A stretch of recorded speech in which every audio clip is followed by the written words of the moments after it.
What's going on, my broskiis? My name is Toadskii, back again, here to bring you guys yet another One Piece Treasure Cruise video, and today we're going to be talking about the new Metal Exchange update.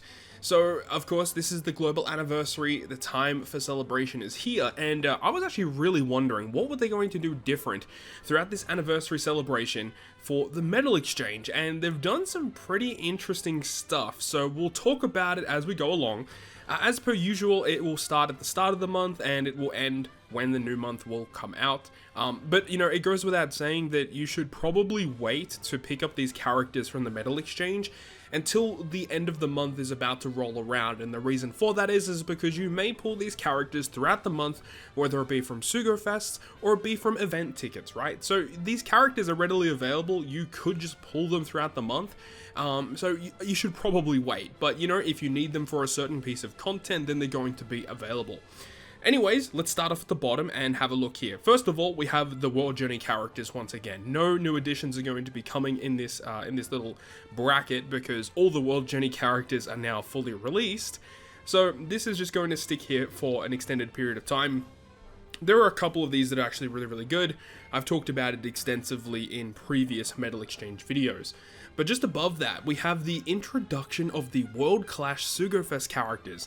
And this is kind of fitting considering we have the World Cruise event that is going to start up for this global anniversary period. And these characters, for those who don't know, were out during the World Clash event, which before the merge between the servers and, you know, being on the same timeline of release, the Japan version, which was like 8 months or 6 to 8 months ahead of global at the time, actually had an event where the global players could actually play against the JP players, and it was basically, you know, a big server clash. And these characters were the point boosters in that Blitz Battle style event. So these characters are kind of interesting. They're a little outdated, but they're not terrible. So we have the Marshall D. Teach, the Blackbeard character, Dex-driven powerhouse, and he removes defense up and threshold by 5, he reduces barriers by 1 and a 15% health cut, and they all have this effect of boosting the type of the unit that they are by 1.75, but if you have 2 or more characters of the additional colors, then you get a bigger attack boost. It was the way that the event was kind of designed, right? So this special is not terrible, like removing 2 defensive effects by 5, barriers and a health cut. Like, it's not an awful special. Blackbeard's not bad.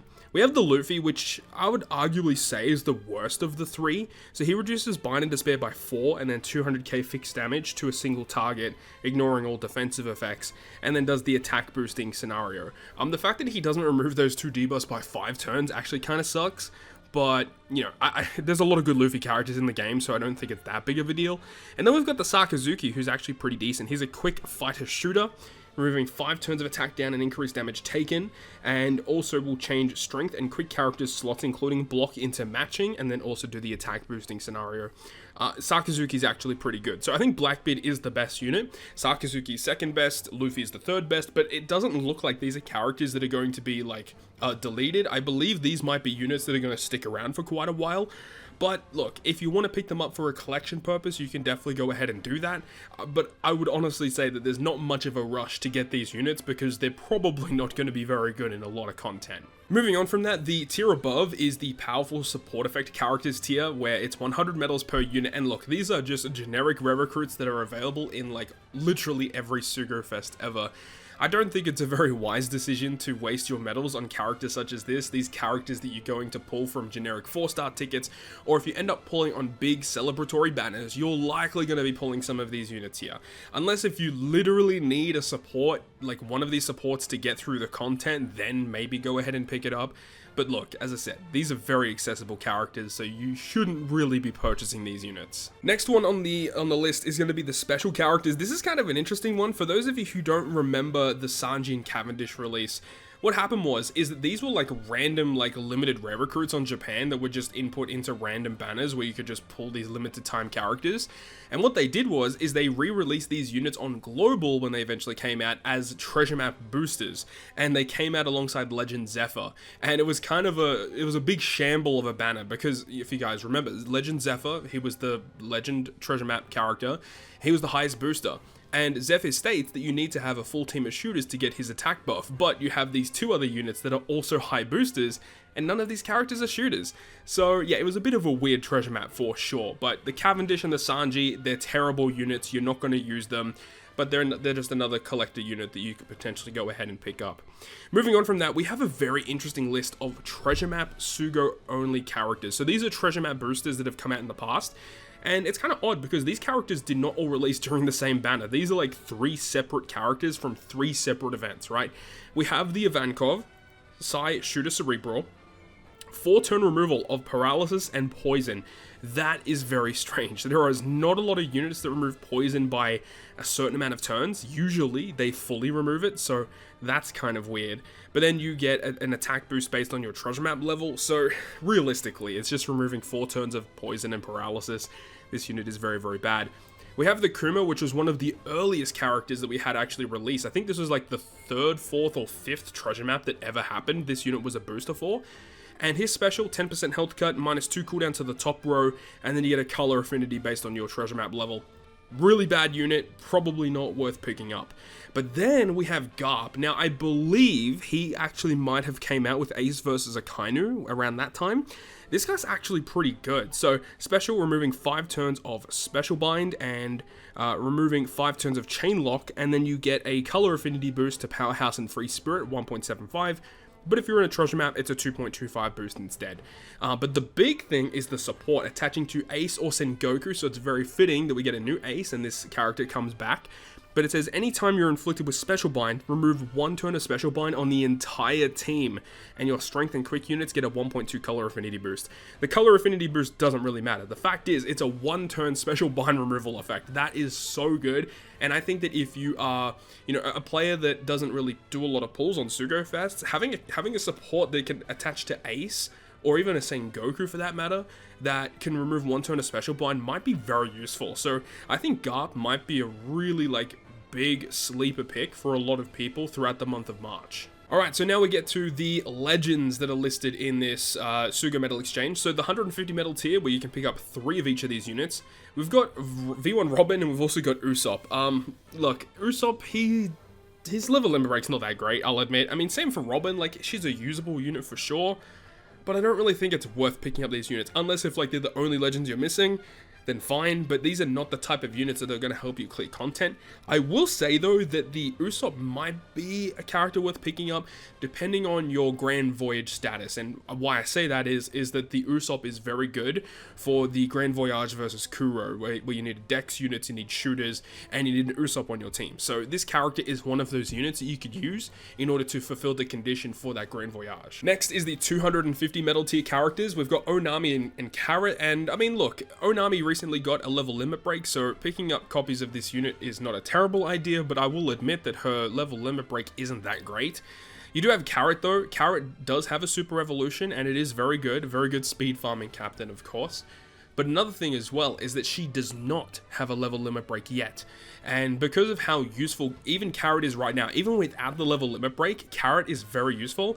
So I do think that potentially picking up 2 copies of Carrot to get you closer to max level limit break might not be a terrible idea, because when that does eventually come out, I am expecting it to be very good. So just be on the lookout in regards to Carrot. Next, we've got the 400 metal tier characters, where you can only purchase 1 of these characters each. However, Ace versus Akainu is going to be present this month, which is big. I mean, look, it's a pretty old unit, but I mean, a lot of people still consider it to be one of the best units in the game. I mean, it's still a very good unit. Another thing that you may want to think about as well is that versus Akainu is very good in Pirate Rumble. If you're building a quick team, you want versus Akainu on that team. Huge health cut, big damage, and if you're up against strength characters, you get additional damage as well. Like, Akainu is such a beast in Rumble. Ace is still very good too on mono strength teams, and in normal content, they're fantastic. So Ace versus Akainu, if you don't have them, 400 medals is expensive for sure, but this unit is so good. You also have Bonnie, and Bonnie's okay, but she doesn't really see too much play. Not the best in Rumble either, unfortunately. She's just kind of okay. And also Brooke. Brooke's one of those units that you may want to be on the lookout in terms of Grand Voyage. If you still are yet to complete the Grand Voyage versus Buggy, where you need a quick free spirit team with a Luffy on the squad, The Brook's very good for that. So he's kind of built for it because of the damage reduction and the revival mechanic that this character has. So you may want to be on the lookout for that. If you are still looking to beat that Grand Voyage, picking up Brook is not a bad idea. But definitely Akainu is the big highlight here if you don't have them yet. But before we end this video, we have an additional character to talk about for 600 medals, which is ridiculous, by the way. You can pick up Super Tandem Lore for 1 copy each for the month. This is kind of massive though, because this character, I mean, if we're just talking about generic legends, like characters that are not Super Sugo-Fest exclusive, many people consider this character to be on the same level as a Super Sugo-Fest exclusive. Unfortunately, he's not the greatest in Rumble. He recently got a buff in Rumble, but I will say that Super Tandem Lore has helped me incredibly in so much content in the past. If you don't have him, this is a fantastic way to get him. Alternatively, if you want to just get an additional level up on his Super Tandem ability, like, I can understand why this character is expensive as what it is, because it essentially is either like you're getting this unit for free, for the medals, I guess, or you're paying 600 medals for a Super Tandem tablet. So I can kind of understand it, and I really hope we do see more of this in the future as well. I will admit 100% for sure, 600 medals is very expensive, but I understand why, right? You're getting a Super Tandem tablet. Like, it makes sense, but yeah, 600 is a lot, man. That's so many multis. So, look, at the end of the day, it is up to your discretion, and I would highly advise to wait till the end of the month until picking up your characters.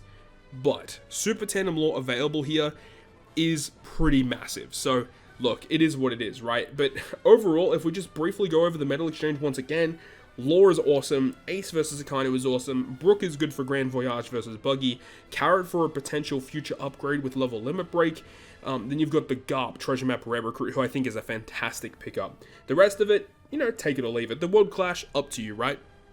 But that is going to wrap it up for me, guys. Thank you so much for watching the video.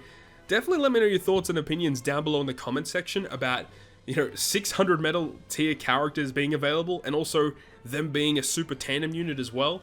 Yeah, I'd love to see the thoughts and discussion surrounding that. Hopefully you guys enjoyed the video today, and if you guys did, make sure to leave a like. And if you want to stay up to date with all the content I post, including more One Piece Treasure Cruise content, make sure to hit the subscribe button down below. On that, guys, I'll see you guys within the next video.